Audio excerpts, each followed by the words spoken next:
Welcome back to PBO Perspectives in Business, Finance, and HR. I'm Joey McCoy, and today we'll be discussing CEO retirements and the top things to consider when a company's leader is planning their exit. With us today are two business experts who have plenty of experience advising clients on this very topic. PBO CEO Fran San Diego is with us today, as well as Rachel Allen, who serves as a consultant on the HR side of things. Hi, Fran and Rachel. Welcome to the podcast. Thank you for joining us today. I guess I'll just start with you, Fran. And what is kind of the first step when you hear that somebody's ready to retire and move on? What do we do from there? Thanks so much for having me. This is a subject matter that I'm really passionate about. And usually we would start with having the HR team, Rachel and me, go in and talk with the key stakeholders, which are likely the CEO and the board of directors, to understand a couple things. One what is their objective, both financially, culturally, and from their people perspective. And once we identify what those objectives are, then looking at all the potential options for an exit. And a lot of that comes down to people, because you cannot run a business without your key resources, which are your people. So on that note, it's really important to make sure you've identified the profile of qualifications for the incoming CEO. You want to be looking at what kind of personality, skills, experience are needed to be a good fit for your organization and its vision, mission, and culture.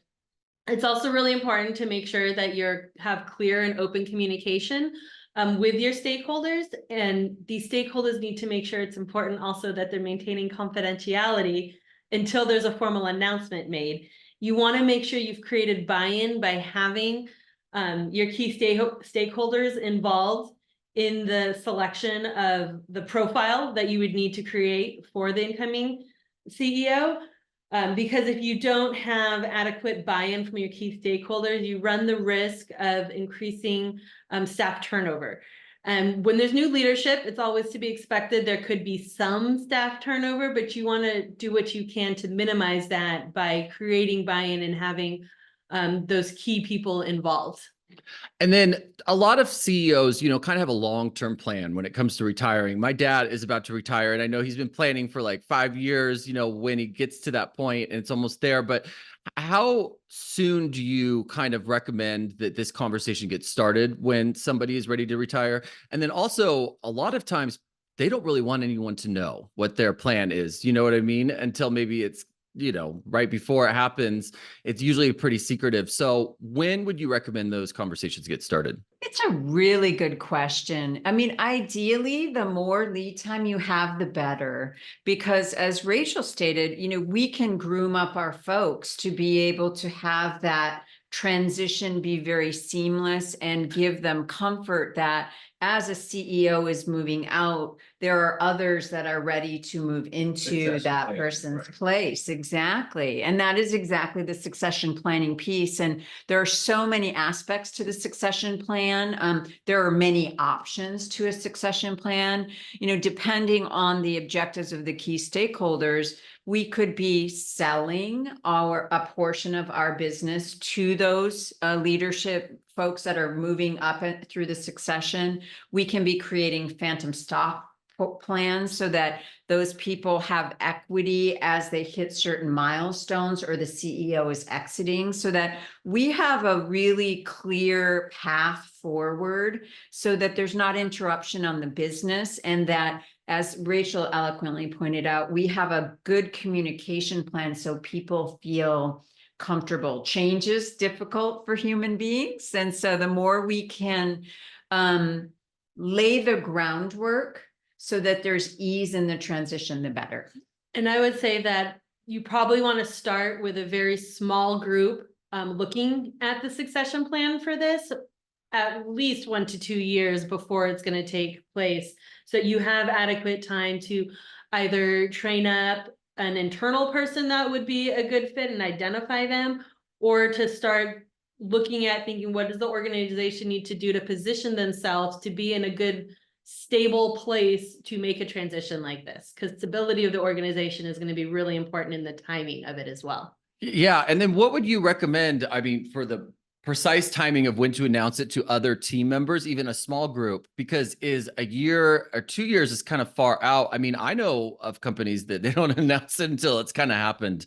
So what kind of time frame do you usually recommend with that?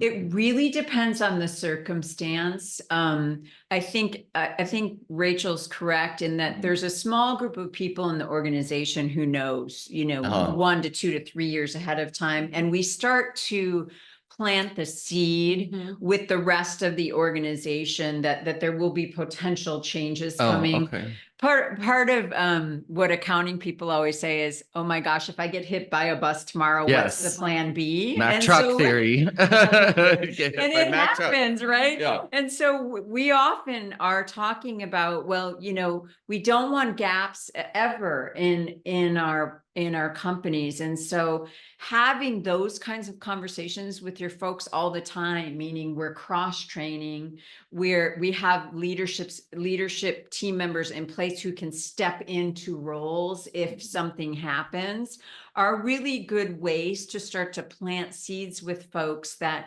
maybe the CEO isn't going to be around forever. Unfortunately, we are all humans, so we are all infallible. So having those seeds planted early is really good. Yeah. And then decide, depending on the marketplace, the customers, the potential exit, really planning that from a PR point of view, a marketing point of view, having all of those things kind of planned 6 months before you make a change is a good idea. Yeah. And then with, I guess there could be potential that somebody could be being evaluated for taking over, without even knowing it. So they're not even aware that they're being evaluated for that. Rachel, what would that look like? I mean, I guess the performance review process is probably a good place for that, but if that's only happening once a year, this may need to be more frequent. What do you kind of recommend for that? I would say goal setting. Goal setting. I like that. Setting goals of what they would need to achieve, identifying any training options or training gaps of what they would need to do. Maybe start giving them some hands-on project and work to do with the oversight of the current CEO so that they start to get a feel of what it would be like, and you can test them out and see how they handle certain situations and involve them in important decision-making that will impact the future. If there's someone that you're looking at potentially being in place when the decision takes hold in 5 years down the road, you want them to have been a part of it when it was very first looked at. So just really getting them involved beyond what their regular job description says, to see how far outside their current bounds they can go, and then identify the training gaps that they need. And maybe this is like a topic for another episode, but with the performance review process, how often do you usually recommend, your employees be evaluated? Maybe a yearly basis is not often enough, right? What are your thoughts on that? I think every 6 months. Every 6 months. Okay. Is a good benchmark point. You don't want to do it so often that it becomes a hindrance. But you want to do it enough that it is helpful, that you'll be able to see, even if it's a check-in at 6 months, to see how are you on track to meet the goals that we have set. Yeah. Now, I mean, yeah, because I have been at companies where they do it too often, and that can be a little bit of a hindrance, right? When people are just constantly writing reviews about themselves and about their direct reports, that can bog someone down.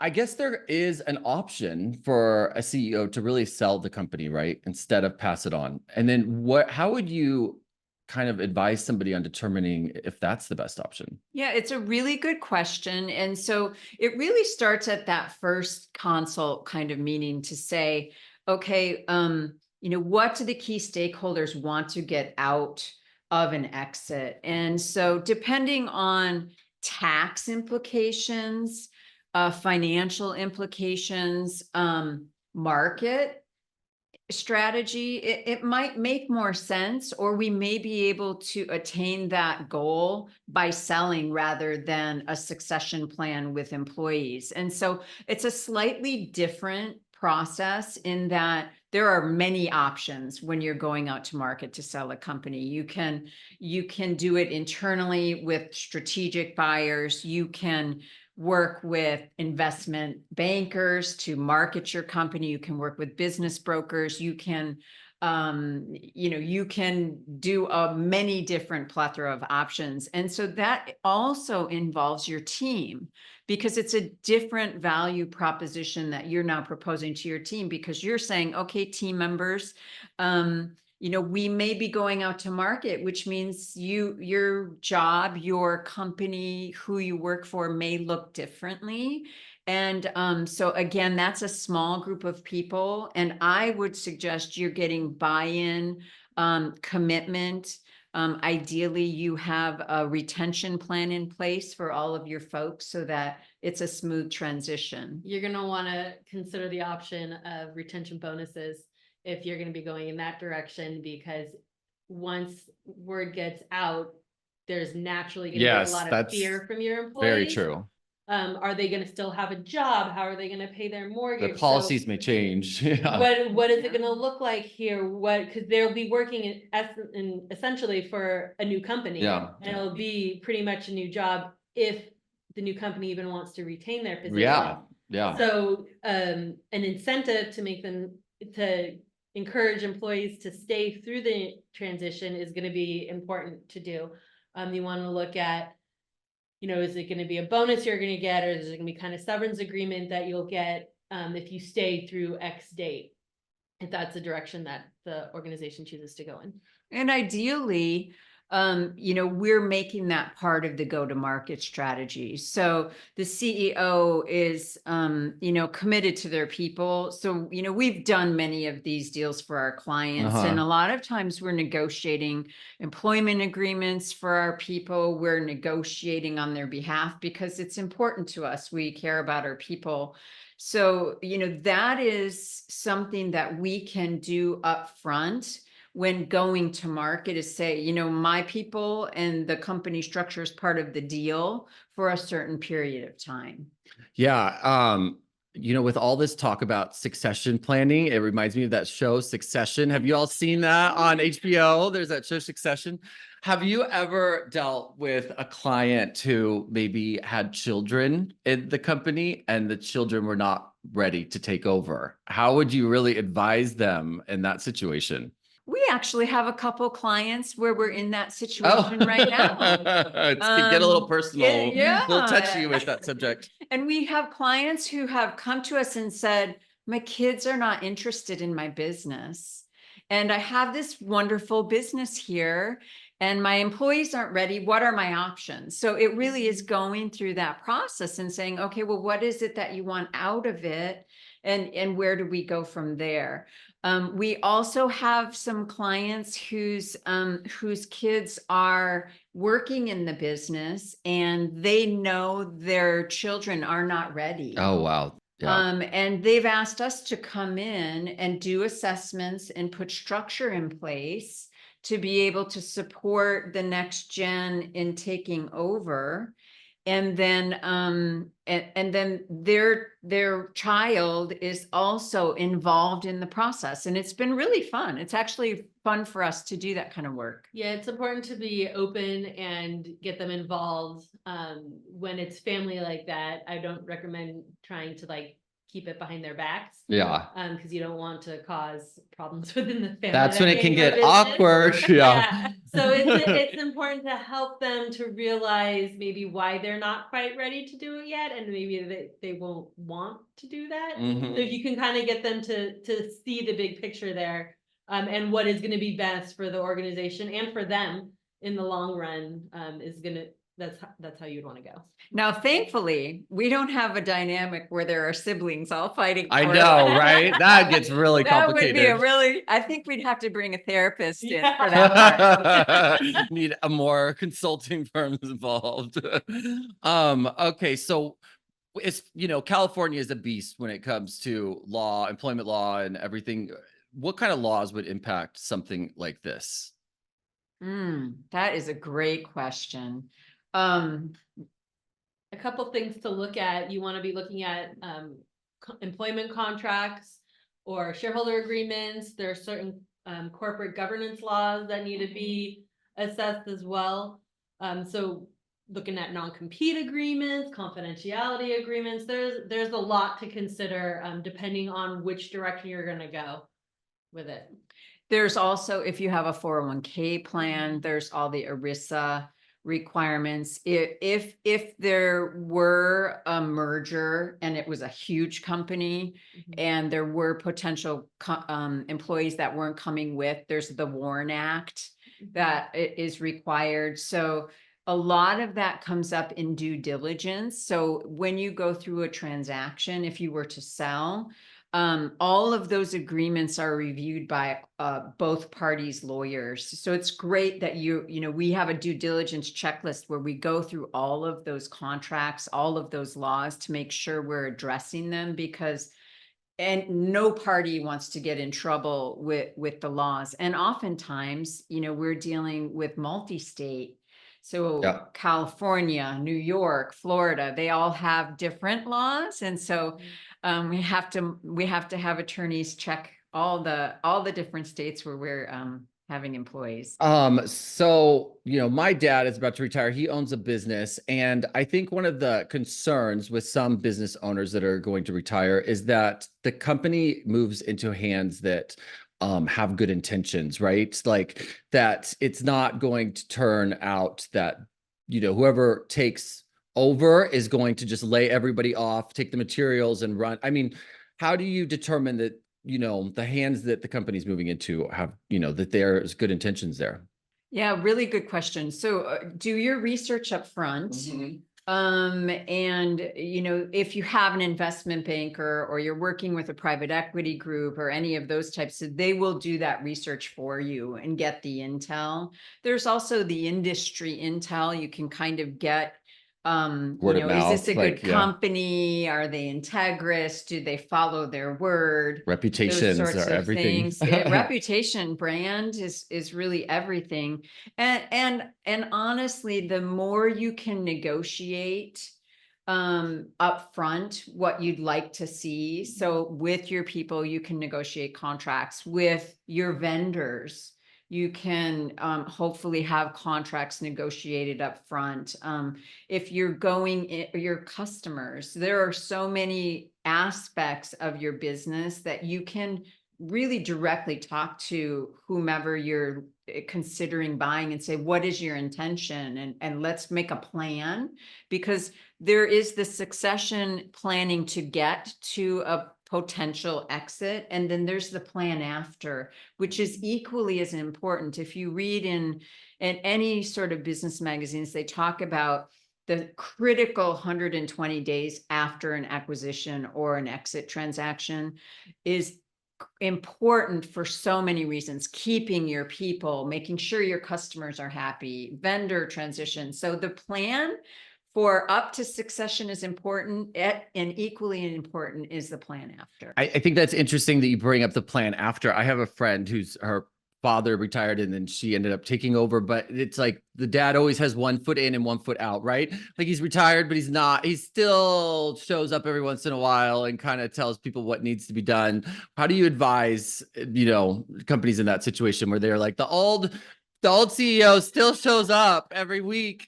Well, the old CEO needs to allow for a power shift there, because he's likely undermining the new CEO and their involvement in their vision. So that's why it's really important to have a new CEO that has the vision that you want for your organization if it's going to be continuing. Because having too many leaders in the head, you can't have 2 CEOs. Unless you're completely in sync. Otherwise, it's just going to cause chaos amongst the employees. Yeah, totally. There's something called authority matrices, which, we do even in succession planning, where you say, okay, who's responsible for what? And when we make that leadership change, the matrices needs to change as well. So Dad, your role is board of directors. You need to go to the golf course and That's right. And sometimes, it might even be wise to have a consulting contract in place so that it's really clear who's doing what Mhm. and clear job descriptions. I mean, Mhm. Rachel can talk about that probably for a whole day. Yeah. I mean, if the dad still, or the former CEO still wants to be involved somewhat within the organization, I'm sure there is some use for them. Maybe you want to move them over into business Different development roles, sections like or some, yeah. give them something that they can be in charge of still. That's not such a heavy load as running the whole organization, but a piece that they excel at and that they enjoy, that can just be fun for them, so they can still feel connected and feel that they have purpose. And then if you've been working, working with a company for a while, I guess you probably know their personalities on whether, the CEO would be in or out, or if they're going to be like, 1 foot in and 1 foot out for a while. But for a company that, for companies that don't have a consulting firm that they work for, how early would, like, if they have a CEO that's about to retire, would you recommend they go get one, or is this something they could walk through on their own? Or what do you think about that? When would it be recommended that they kind of involve someone like you? I definitely think that they should involve an outside person, a third party there, just because they're going to bring a different perspective. They're going to help you look for things that you wouldn't have thought of because you're, maybe looking at it narrowly and have a little tunnel vision on it. So Yeah. you want to make sure that you do consult experts in this. Missteps with it can be costly, they could be illegal, they could cause turnover. And if you Yeah. want your organization to continue, it's really important that you roll this out the right way, because this is the CEO, this is the leader of the organization, and everything's going to trickle down. So if there's a misstep in that position, it's going to have ramifications throughout the whole organization. Yeah. And especially because I feel like if the CEO isn't ready to announce it yet, right? They may not have anyone that they can trust to like talk things out. I think it really helps to talk things out and bounce ideas off of somebody. So having a consulting firm that they work with really could provide that. Absolutely. I mean, a CEO has a lot of things on their plate, and just the succession plan and an exit planning process is a full-time job. So it's really helpful to have those trusted advisors who have the expertise in this and can provide guidance based on the goals and desires of the key stakeholders. Yeah. So if you are at that stage where you're ready to retire, PBO, come seek PBO's consulting expertise. So I think that wraps things up. Do you have anything else that you all want to add about this topic before I let you go for the day? I just want to say how important it is to create buy-in from those who will still be at the organization, that you want to still be at the organization. If you want to retain the employees and they're in key positions at the appropriate time, it's important to have them involved in some aspect of it, whether it's part of developing the qualifications that they need for the profile, or part of the training that's going to come afterwards, or a plan to have them involved in supporting this new person once they are intact. That is going to create buy-in and make your employees, give them a reason to want to stay. Right. Thank you. I really love talking about this. I think the key takeaway is the sooner you can plan, the better. And the sooner you can bring in trusted advisors to guide you through the process, the better. Thank you, Fran and Rachel, for joining us today. I look forward to hearing more from both of you and future episodes. Appreciate your time today. And now for our PBO tip of the week. Businesses in the state of California need to start preparing for a new law that goes into effect on July 1st. The new workplace violence prevention law requires California companies to create a violence prevention plan and train every employee on that plan by July 1st.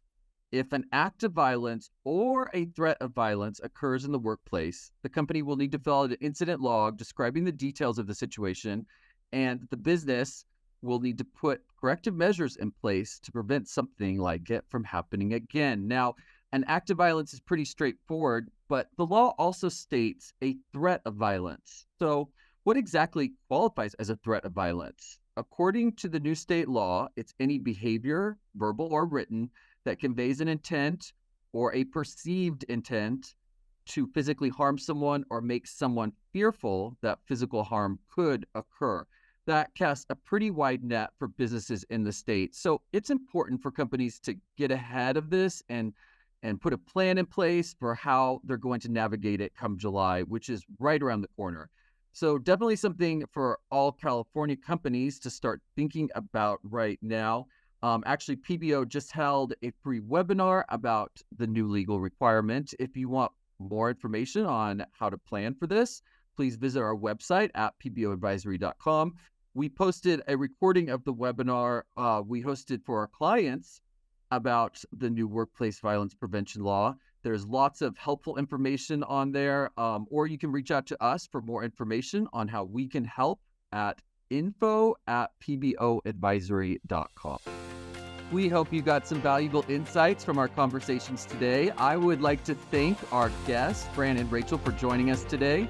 For more information about PBO Advisory Group, please visit our website at pboadvisory.com. We're also on LinkedIn, and you can follow us on Facebook and Instagram at PBO Advisory Group.